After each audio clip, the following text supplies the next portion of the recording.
Howdy, readers. I'm Jason. This is Chapter and Verse, and this is hopefully going to be a Happy New Year. There are a number of videos that I've been kicking around in my head for a while now, not least the latest installment in my 21st Century Films project, which I haven't forgotten about, I promise. But, I've been wanting to do a video about my best reading experiences of the year and a video about my best movie watching experiences of the year. And I've also been wanting to do a shout-out video for a couple of months now, actually. And just a couple of weeks ago, I discovered another booktuber that I wanted to include in that shout-out. So I decided that instead of doing 3 separate videos, I decided I would try to just kind of truncate the 3 ideas into a single video and sit here and crochet while I chat with you guys.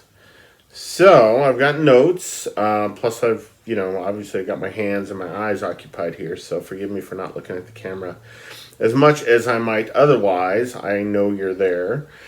But yeah, let's start with the shout-outs. First one is Laura from Laura on Air, is her channel name. Her channel name is, so it's her first name, Laura, space, and then on air, a single word. Almost like the kind of the radio signal, right? When a DJ opens up the airwaves. So Laura's channel is one that I discovered through my wife, Kelly, who many of you know, most of you probably know. And it's just a wonderful channel, Laura on Air. Her videos are, they're mostly kind of vloggy videos, and she seems to have a real gift for vlogging.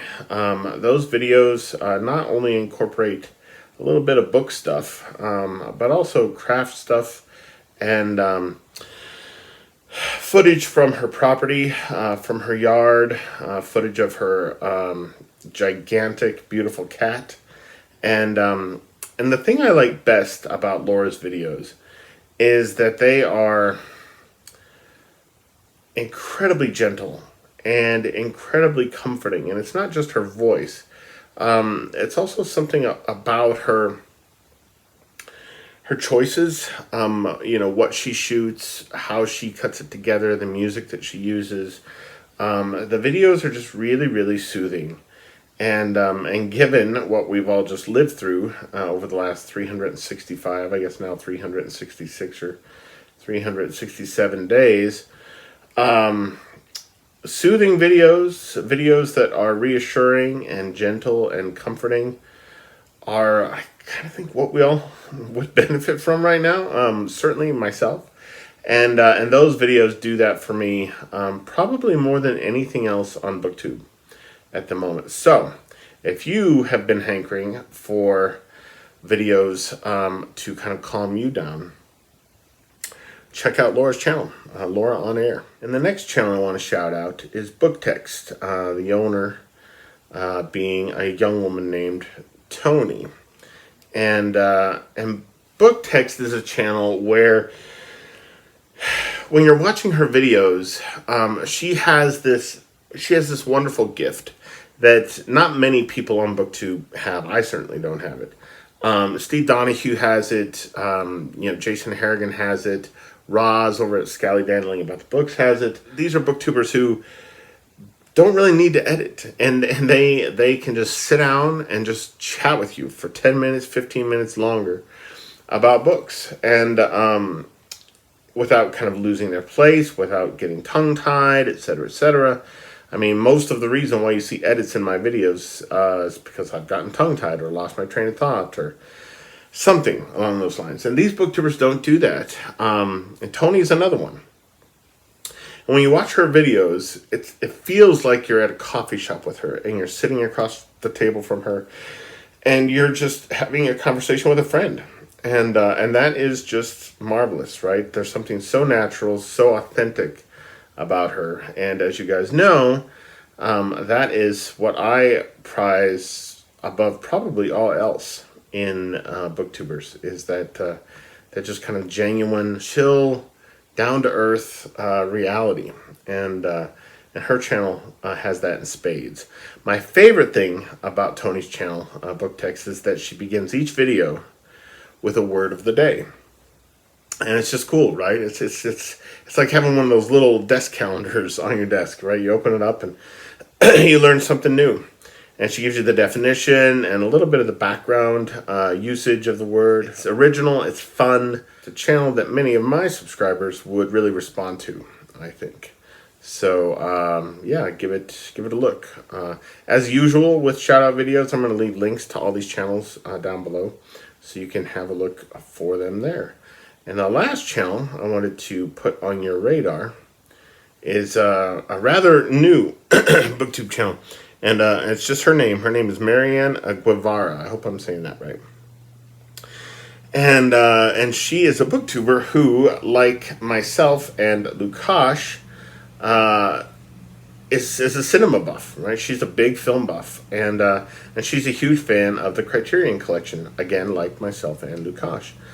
And yeah, I discovered it was actually a Criterion video of hers that came up in my suggested or recommended videos the other day, and I checked it out. And often when that happens, it's a film channel.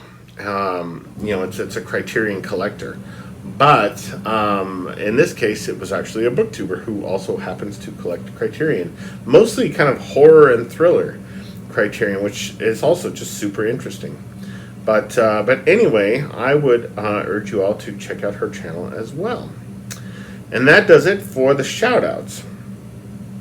Next, I would like to get to my favorite reading experiences of the year. But first, I just wanted to say a little bit about 2020 and what it looked like and felt like for me as a reader. So when mid-March seemed to be when the pandemic really hit the U.S. in a major way, when people started, you know, really waking up to it and paying attention to it, and people were sent home from work, et cetera, et cetera. And that was halfway through March of the Mammoths, and I was reading Hilary Mantel's The Mirror and the Light for March of the Mammoths. It was a book that I had been literally waiting for years. Had just been published. I had been doing a read-along since January 1st with a bunch of people on Booktube called Cromwellathon, and it was just fabulous. And then the whole world just kind of fell apart. And with that, my attention span just went completely out the window. You know, I quite quickly became just deeply anxious about what was going on with the virus and in the world and in politics, et cetera, et cetera. I was probably reading way too much news, and I just couldn't concentrate on books. I just couldn't concentrate on reading, let alone a big 800 and some page mammoth text set in the court of Henry VIII. And so I started watching a lot of films, a lot more films than I had in years. And because that was the one thing, when I would sit down to watch a movie, that was the one thing that just allowed me to just check out, right? When I would be reading a book, I would find my mind kind of drifting, and I would start thinking about the virus again, or my family, and the crazy political scene here in this country. And I didn't want to do that. But when I would put a movie in, particularly a really good movie, I would just find myself lost in the world, right? And 2 hours later, I would kind of emerge from it blinking. And yeah, so that's how I spent a lot of my year, was watching films. Working from home, of course, and watching films. I eventually got back into the reading, but I think my Goodreads goal this year was 35 books. I read 19, and I finished the last of those 19 the last day of the year. So it wasn't a great reading year for me, as I know it wasn't for many of us here on Booktube. I'm not alone as far as that goes. But I had two reading experiences that I just briefly wanted to share with you. So the first one was the best single novel that I read this year, and it was a brand new novel, and it's called Tyll by Daniel Kehlmann. And I read this in my book club, And this novel follows who's a kind of jester or almost a kind of trickster figure named Tyll Eulenspiegel. And it follows him across Europe during the 30 Years' War. And, I found the book initially really difficult to get into. Because at the very beginning of the novel, you feel disoriented. You're not quite sure what's going on. Characters aren't introduced in a way that is kind of accommodating. The novel's very much like Wolf Hall in that way. Hilary Mantel just kind of drops you into Wolf Hall and expects you to find your bearings. That's what Kehlmann does in Tyll as well. But, this wasn't a great year for that, for me to just be dropped in a novel and kind of trusted to figure things out. My brain really wasn't working well enough as far as that goes to be able to navigate something brand new to me like that. So it took me a little while to warm to it. But when I did, oh man, I just fell in love with that book, with Tyll. The fascinating thing about it is that each chapter of the novel, or each section of the novel, begins in precisely the same way. You don't have your bearings. You don't know who these characters are. You don't know how the main character, Tyll, fits into what's going on.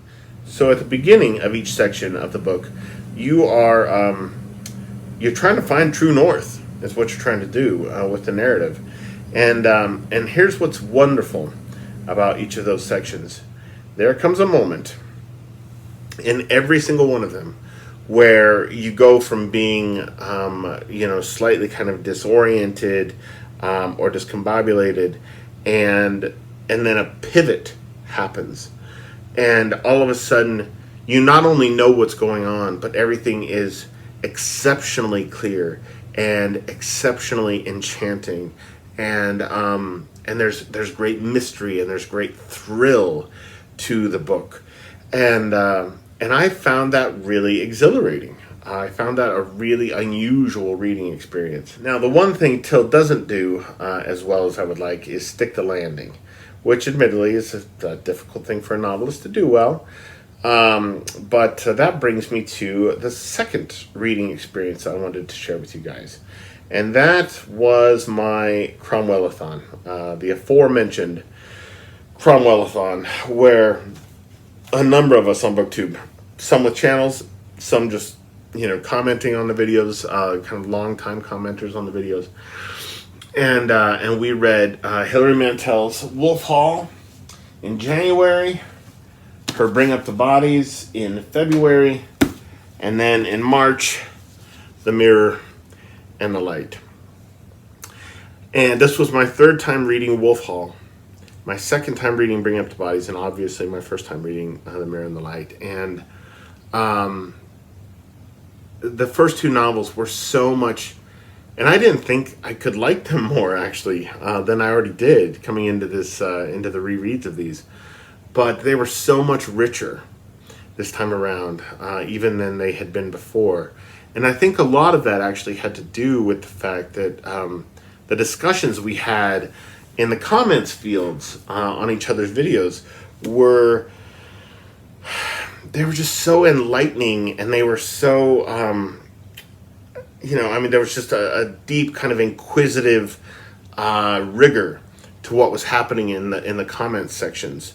In the comments fields below these videos, and it just made the experience of reading these novels, the first two again and the third one for the first time, it was without compare. I can't think of another experience like that in my reading life that was that carried that same kind of electric charge that Cromwellathon did. Unfortunately, like I said, with Mirror and the Light, I got halfway through and just got completely sidetracked by the world, unfolding around me. And I eventually came back to the novel and finished it, but I didn't end up doing a kind of Cromwellathon wrap-up video, unfortunately, and that's on me. But again, that was one of the things that suffered for me this year, was being able to think clearly enough and find motivation enough to actually create content for the channel, which was unfortunate. But I had talked about how Tyll, Daniel Kehlmann's novel, didn't really stick the landing as well as it could have and maybe should have. The Mirror and the Light, Hilary Mantel's final Cromwell novel, not only sticks the landing, but like the last 80 pages of that book are perfect. I mean, it's really a perfect chunk of text, right? It's like 80 pages of the most sublime, precise, just luminous writing that you can imagine. I cried quite hard at the end of that book, and I look forward to rereading it again one day, once all this pandemic shit is behind us, and I can really focus on it in a way that I had for years now been hoping I'd be able to, and but was unable to. So lastly, films, right? So again, there was, I mean, the last movie I saw in the theaters in 2020, right before all the shit hit the fan with the pandemic, was Parasite, which sucks because Parasite wasn't a very good movie. I'm in the minority on that, but so be it. So I haven't been to a cinema in 10 months, or something like this, and I don't think that's ever happened. Not only in my adult life, but I mean, going all the way back to the time I was probably 5 years old or something. So that's been really challenging. Yeah, so in thinking about what my best movie watching experiences of the year have been, a lot of the films that I watched in 2020 were kind of in preparation for my 21st Century Films project. I watched movies that I thought I would probably like, and to see if they would actually kind of figure into or find their way into my top 100 of the 21st century. So since I'm still working on that project, it's still a work in progress, I didn't want to include really any of that in this because I didn't want to spoil anything for those of you who are following that project, which made this a little bit tricky. So one of the films that I'll be talking about, the only film I'll be talking about that actually does figure into my 21st Century Films project, is the best single film I saw for the first time this last year. And it was a late 2019 release. And it was Portrait of a Lady on Fire, directed by Celine Sciamma, I think is her name. And this was one of the first films that we watched in the Zoom film club that Lukash from Cruel Reader's Thesis and I started together back in like late March, early April. And where we would get together and watch a film at the same time, regardless of time zone, and on Wednesday night, and then get together on Zoom afterward and talk about it. And this was one of the first films we watched in that club. And it blew my mind. Nothing I have watched this year compares to this. Yeah, and I've still only watched it the once. I'm kind of afraid to go back and revisit it. But I'll do that soon. Kelly hasn't seen it yet, and I really want her to see it. So that was the best single film I saw for the first time this year. My next kind of group here. So these are owned films that I've had for a long time in some cases. And they're by either favorite filmmakers of mine or filmmakers who are considered masters, but whose work I'd never really seen much of before. And I had just been meaning to get to them for the first time, and they were all just mind blowing. And the first is The Weeping Meadow, and this is the second to last completed film by Theo Angelopoulos, and his last film was The Dust of Time. Now, The Weeping Meadow and The Dust of Time were meant to be the first two films in a trilogy. Angelopoulos died halfway through filming the third and final film for the trilogy, so it was never completed, which is unfortunate. And The Dust of Time has never been released on DVD or Blu-ray in America.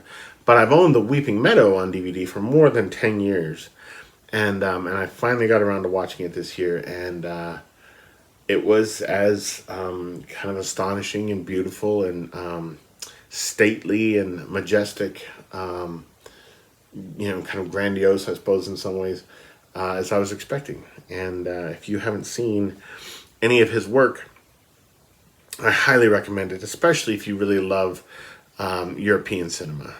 He is a director who is just underappreciated. I've never understood why, but anyway, yeah, The Weeping Meadow is magnificent. The next of these films was Ingmar Bergman's Shame.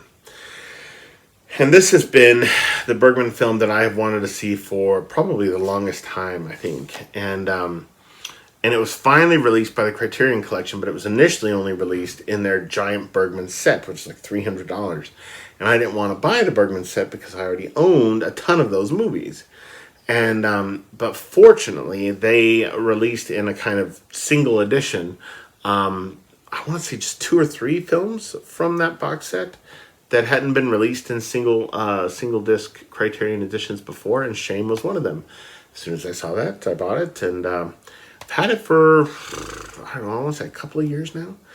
Finally got around to watching it.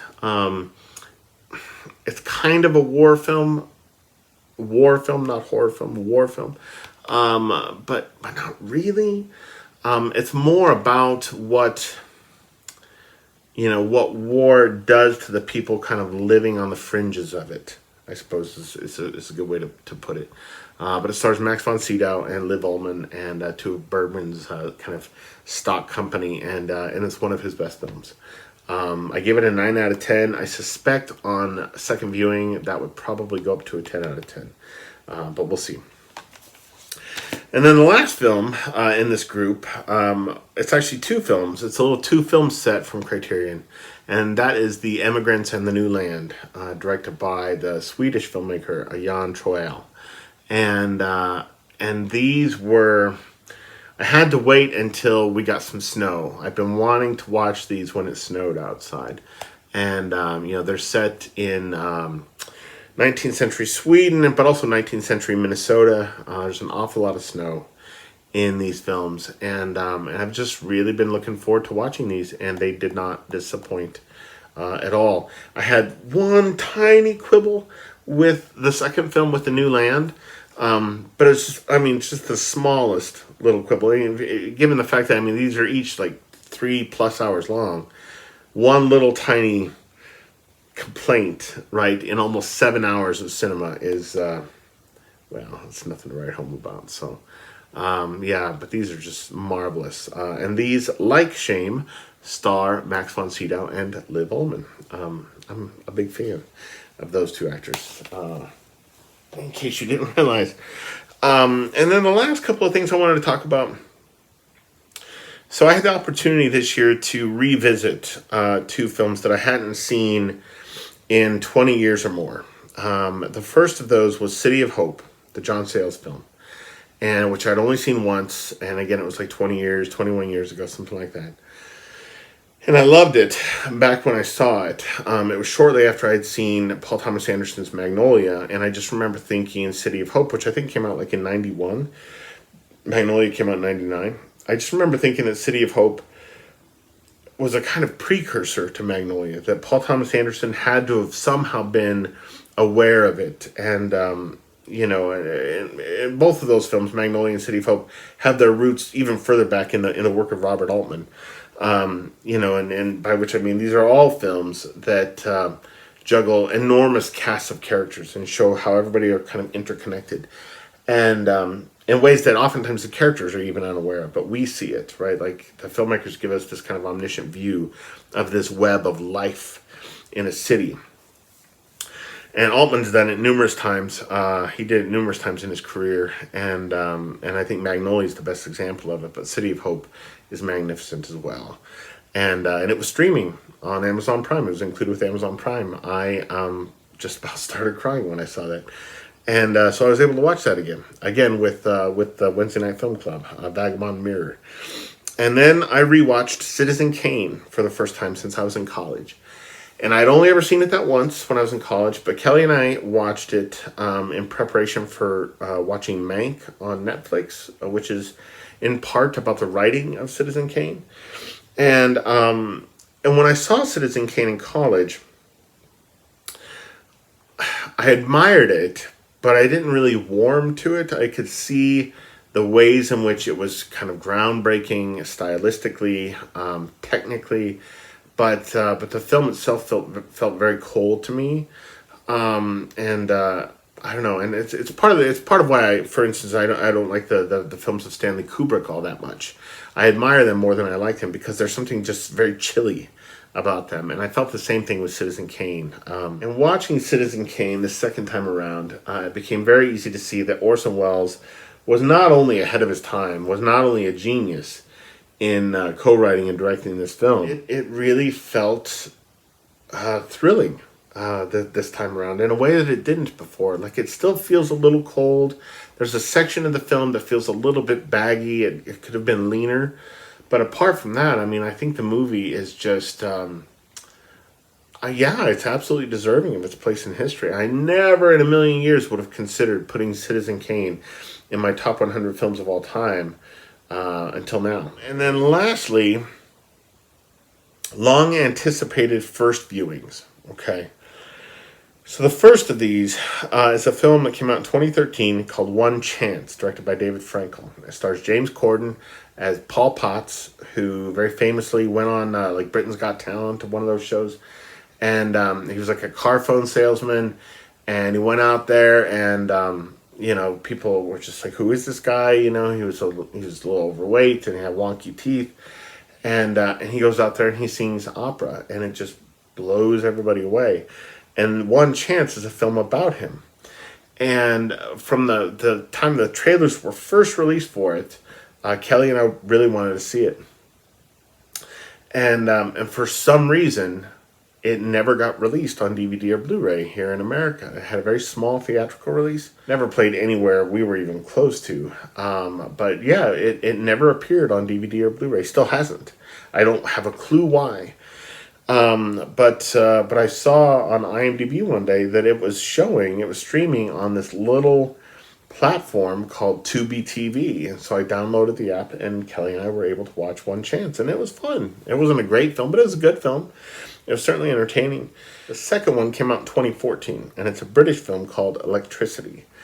It's based on a novel by Ray Robinson, which I read probably, I don't know, 11 or 12 years ago.